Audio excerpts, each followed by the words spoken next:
Hi guys! So for today's video nga po is iinom ako nitong Evening Primrose Oil. Ganito po siya, para siyang soft gel. 2023 pa to nung nireseta to sa akin. And hanggang ngayon, iniinom ko pa rin siya, lalo na kapag malapit na akong mag-commence. Kasi po, iniinom ko to for my dysmenorrhea.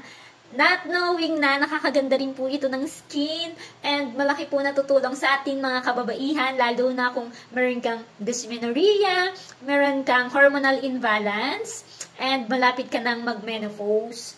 Sobrang laking tulong po nito ni Evening Primrose Oil. Kaya hanggang ngayon, kapag malapit na akong magkaroon, is nagtitake pa rin po ako nito. So, since 2023, nagtitake na po ako nito hanggang ngayon, 2025, hindi ko po ini-stop yung pag-take nito.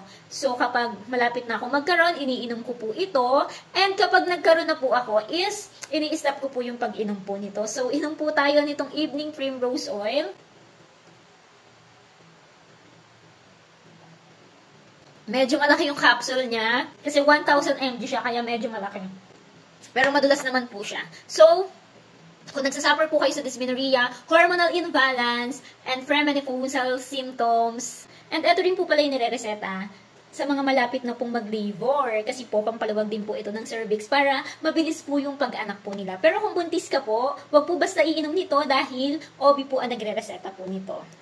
So, yun lang po. Thank you for watching. Bye!